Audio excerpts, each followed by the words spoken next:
Selamat pagi warga Yakum yang terkasih, Ibu Bapak dan Saudara sekalian. Saya Fredo menyampaikan salam kepada Anda semua di tempat Anda bekerja, di mana saja. Dan kita akan memulai pekan ini untuk melakukan pekerjaan kita. Namun sebelumnya kita akan bersama-sama mendengarkan firman Tuhan. Marilah kita menyiapkan hati kita di dalam doa. Kami bersyukur ya Tuhan, karena Tuhan telah menuntun langkah kami. Tuhan memampukan kami dalam menjalani hari-hari kami. Hingga pada saat ini kami bersiap untuk melakukan pekerjaan kami, pemberian Tuhan. Mampukan kami ya Tuhan, bimbing kami, perlengkapi kami, hingga kami dapat memahami apa yang menjadi kehendak-Mu. Melalui firman yang akan kami dengarkan, kami ingin menyerahkan diri kami, biarlah Tuhan sendiri yang membimbing melalui Roh Kudus-Mu. Dalam nama Tuhan kami, Yesus Kristus, kami berdoa. Amin. Firman Tuhan pada pagi hari ini diambil dari surat 2 Tesalonika, pasal yang ketiga, ayat ke-6 sampai dengan ke-15. Saya akan membacakan untuk kita semua. Tetapi kami berpesan kepadamu, saudara-saudara, dalam nama Tuhan Yesus Kristus, supaya kamu menjauhkan diri dari setiap saudara yang tidak melakukan pekerjaannya dan yang tidak menurut ajaran yang telah kamu terima dari kami. Sebab kamu sendiri tahu bagaimana kamu harus mengikuti teladan kami, karena kami tidak lalai bekerja di antara kamu dan tidak makan roti orang dengan percuma. Tetapi kami berusaha dan berjerih payah siang malam, supaya jangan menjadi beban bagi siapapun di antara kamu. Bukan karena kami tidak berhak untuk itu, melainkan kami mau menjadikan diri kami teladan bagi kamu, supaya kamu ikuti. Sebab jika waktu kami berada di antara kamu, kami memberi peringatan ini kepada kamu, jika orang tidak mau bekerja, janganlah ia makan. Namun katakanlah ini kepada kami, bahwa ada orang yang tidak tertib hidupnya dan tidak bekerja, melainkan sibuk dengan hal-hal yang tidak berguna. Orang-orang yang demikian kami peringati dan nasihati dalam Tuhan Yesus Kristus, supaya mereka tetap tenang melakukan pekerjaannya, dan dengan demikian makan makanannya sendiri. Dan kamu saudara-saudara, janganlah jemu-jemu berbuat apa yang baik. Jika ada yang tidak mau mendengarkan apa yang kami katakan dalam surat ini, tandailah dia dan janganlah bergaul dengan dia, supaya ia menjadi malu. Tetapi jangan anggap dia sebagai musuh, tetapi tegurlah dia sebagai seorang saudara. Yang berbahagialah kita yang mendengarkan firman Tuhan dan melaksanakan di dalam kehidupan kita. Bapak, Ibu, dan Saudara yang terkasih, Aristoteles, seorang pemikir dari era Yunani kuno, pernah merenungkan tentang bagaimana seseorang bisa sampai atau menjangkau kebahagiaan. Dia mencoba mempertimbangkan beberapa pendapat yang ada. Sebagian orang menganggap bahwa orang bisa bahagia ketika mereka menjalani hidup yang penuh nikmat, sehingga dalam hidup orang harus mengejar kenikmatan dan menghindari rasa sakit. Namun dalam perenungan Aristoteles, dia merasa bahwa binatang pun demikian. Dan Aristoteles merasa mengejar kenikmatan bukanlah kekasan manusia, dan tidak ada manusia yang mau menjadi seperti binatang. Maka tidak masuk akal pendapat yang pertama. Lalu ada pendapat yang kedua, bahwa kebahagiaan itu bisa dicapai ketika seseorang memiliki nama besar, kehormatan, sehingga orang harus mencari atau orang harus mengejar kehormatan. Dalam perenungan Aristoteles, kehormatan tidak harus dicari. Kehormatan akan datang dengan sendirinya ketika kita hidup dengan benar. Dan bahkan dalam praktik, kehormatan yang dikejar dan yang dicari selalu akan menimbulkan pertentangan dan permusuhan, bahkan persaingan yang tidak sehat. Kita tahu itu. Lalu ada lagi pendapat yang ketiga yang mengatakan bahwa kebahagiaan itu bisa dicapai ketika seseorang memiliki kekayaan. Bapak, Ibu, dan Saudara tahu bahwa kekayaan praktis tidak pernah menjamin orang bisa bahagia. Nah, lalu apa? Aristoteles mencoba untuk merenungkan ini dan mendapati bahwa Manusia bisa bahagia ketika manusia bisa mengaktualisasikan apa yang menjadi kekasannya. Kekasan manusia menurut Aristoteles setidaknya ada dua. Yang pertama adalah kemampuan intelektualitasnya, akal budi yang kita imani juga dalam iman Kristen. Sehingga manusia itu memiliki kemampuan refleksi, kemampuan berkontemplasi, memikirkan tentang apa yang baik dan mencari tahu apa yang baik. Manusia harus selalu menimbang, mengkritisi, bahkan selalu memikirkan bagaimana caranya hidup dengan baik. Itu kekasan yang pertama. Kekasan yang kedua, yaitu manusia tidak bisa hidup tanpa orang lain.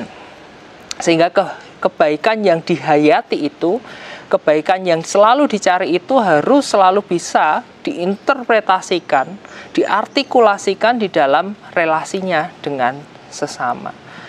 Dua hal ini harus berjalan bersamaan. Menurut Aristoteles, orang yang bisa menyeimbangkan keduanya inilah orang yang bisa sampai pada kebahagiaan. Dia bisa hidup dengan baik dan juga bisa menginterpretasikan dan melakukan kebaikan itu bersama dengan orang-orang di sekitarnya.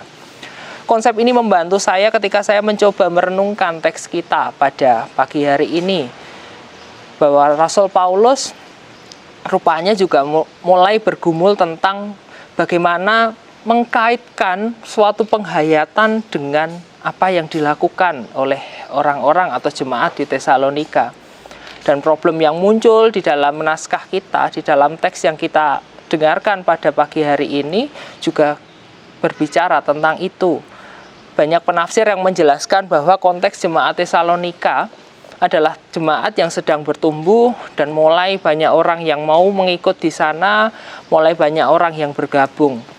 Dengan konsekuensinya adalah mulai banyak pemikiran yang muncul, mulai banyak ajaran yang muncul, mulai ada banyak perdebatan, pertentangan tentang apa yang benar.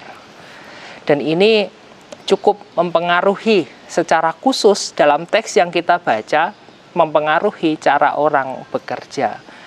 Dan salah satu yang menjadi pokok di surat Tesalonika pertama dan yang kedua, ajaran tentang kedatangan Kristus atau parousia itu menjadi salah satu isu yang sangat krusial. Karena rupanya banyak orang yang mengira bahwa dengan datangnya Kristus, datangnya keselamatan itu membuat mereka tidak perlu lagi bekerja keras. Datangnya Kristus, datangnya keselamatan itu tidak perlu lagi membuat mereka harus berjerih payah. Ya sudah, pasrah saja. Dan ini mulai berdampak pada kestabilan relasi antar jemaat, di mana orang yang tidak bekerja tentu tidak bisa makan kalau tidak dari bantuan orang lain. Sementara orang yang membantu juga pasti mengalami kesulitan karena kelamaan mereka harus bekerja keras sendirian. Dan ini menimbulkan berbagai perselisihan yang tidak sehat. Maka Rasul Paulus di dalam surat yang kita baca tadi, kita harus merenungkan bahwa setiap orang harus bekerja, setiap orang harus mengupayakan apa yang ia harus makan. Orang harus berupaya supaya kehidupannya baik. Malah orang tidak boleh melupakan apa yang menjadi pekerjaan atau tanggung jawabnya. Justru kedatangan Kristus mesti menginspirasi mereka dalam melakukan kebaikan-kebaikan. Apa maknanya Bapak, Ibu, dan Saudara yang terkasih? Bahwa kita bisa mendapati suatu komunitas yang hidup dan yang bertumbuh itu selalu punya dinamika. Ketika komunitas itu masih hidup dengan cara yang sederhana, masing-masing orang yang terlibat itu biasanya lebih punya keterbukaan untuk menerima satu dan yang lain, bisa saling memahami satu dan yang lain. Namun ketika komunitas ini mulai berkembang menjadi komunitas dengan tatanan-tatanan, dengan suatu cara hidup yang mulai teratur, ini bisa memunculkan masalah karena setiap orang punya peran. Setiap orang punya posisi yang harus dijalankan. Dan ketika masing-masing orang ini tidak mampu melakukan fungsinya, pasti keutuhan komunitas ini bisa terganggu. Dan kalau kita pahami, dengan mulai banyak orang yang terlibat, semakin banyak orang yang bergabung, semakin banyak pemikiran-pemikiran, kita seringkali disibukkan dengan berbagai perdebatan. Kita disibukkan dengan berbagai perselisihan untuk menentukan apa yang baik. Kita masing-masing bisa saling mengukur dan menilai orang lain dengan paradigma kita. Dan itu bisa memunculkan persoalan. Dan disinilah Aristoteles dan Paulus bisa menjadi refleksi bagi kita untuk merenungkan kembali tentang apa yang sedang kita kerjakan. Saya secara khusus mau menyoroti konteks kita sebagai bagian dari Yakum. Yakum sebagai suatu komunitas, kita harus ingat bahwa Yakum, kita sebagai bagian dari Yakum ini mengerjakan satu visi besar, yaitu pelayanan. Satu gagasan, satu penghayatan, satu hal yang kita imani adalah pelayanan Kristus di tengah masyarakat. Kendati kita juga merasakan bahwa semakin banyak orang yang terlibat, semakin banyak pemikiran yang muncul, kita juga semakin banyak menghabiskan energi dan waktu untuk berdebat tentang apa yang baik. Kadangkala sampai kita lupa tentang apa sih esensi kita bekerja di dalam Kristus. Di dalam setiap struktur biasa terjadi sentimen, dan ini mempolarisasi sedemikian rupa kalangan-kalangan, kelompok-kelompok yang ada sebagaimana di Tesalonika. Si kelompok A menilai kelompok B, kelompok C menilai kelompok D. Mereka masing-masing beranggapan satu dan yang lain tidak saling mengerti, tidak solider, tidak paham kerjanya, tidak bisa melakukan sesuatu yang baik. Atasan antara yang bawahan juga begitu, saling curiga. Yang atas dianggap mereka hanya bisa bicara, hanya bisa memerintah. Sementara yang bawah dianggap mereka tidak bisa bekerja dengan baik, dengan visi dan sebagainya. Maka inilah pertentangan yang muncul ketika masing-masing tidak bisa melakukan fungsi dan tugasnya dengan baik. Dan Rasul Paulus mengingatkan kita, jangan jemu-jemu berbuat baik. Sedemikian juga Aristoteles bisa membantu kita untuk merenungkan bahwa kita masing-masing diberi kesempatan, memiliki kapasitas, kemampuan untuk mengembangkan apa yang baik dalam diri kita, sekaligus melakukan yang baik bagi komunitas kita. Apa yang baik yang kita pahami harus juga bisa diinterpretasikan, dan secara terbuka harus bisa kita lakukan. Dan kalau kita memang sudah melakukan hal yang baik, saya rasa dengan niscaya komunitas kita akan terbantu, dan orang-orang di sekeliling kita juga akan terbantu. Maka disinilah tantangan Bapak, Ibu, dan Saudara yang terkasih. Sebagai bagian dari Yakum, marilah kita melihat kembali apa yang kita kerjakan. Mari kita pahami, mari kita hayati bahwa pekerjaan kita adalah gelanggang di mana kita masing-masing juga memiliki medan untuk menghayati apa yang baik menurut kita. Tetapi di saat yang sama, kita juga harus bisa mengkomunikasikan, melakukan apa yang baik juga bagi sesama kita. Apalagi dalam komunitas-komunitas kita, entah keluarga, entah masyarakat, entah di tempat kerja, dan kepada siapapun, hal yang baik yang kita hayati harus senantiasa kita pahami. Hal yang baik harus senantiasa kita kritisi. Hal yang baik harus senantiasa kita cari untuk orang juga bisa merasakannya. Marilah kita selalu berusaha menjadi yang terbaik, menjalankan setiap peran fungsi kita di dalam pekerjaan-pekerjaan kita, dari yang paling sederhana sampai pada yang paling rumit. Dan kita percaya bahwa Kristus yang hadir itu menginspirasi kita untuk melakukan kebaikan-kebaikan kita. Tuhan memberkati. Marilah kita berdoa. Kami mengucap syukur ya Tuhan, karena Tuhan boleh mengingatkan kami melalui firman-Mu betapa kami harus selalu belajar, betapa kami harus selalu mengembangkan diri kami. Kami harus belajar untuk terbuka, kami harus selalu belajar untuk melakukan lebih baik dalam kami melayani.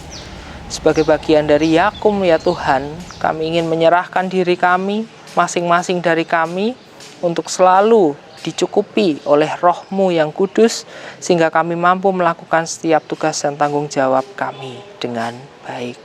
Kami menyerahkan diri kami menyerahkan setiap situasi kami menyerahkan setiap rekan kerja kami. Mampukan kami untuk selalu bekerja sama, karena kami saling membutuhkan untuk melakukan misi Kristus. Di dalam nama Tuhan kami, Yesus Kristus, kami berdoa. Amin.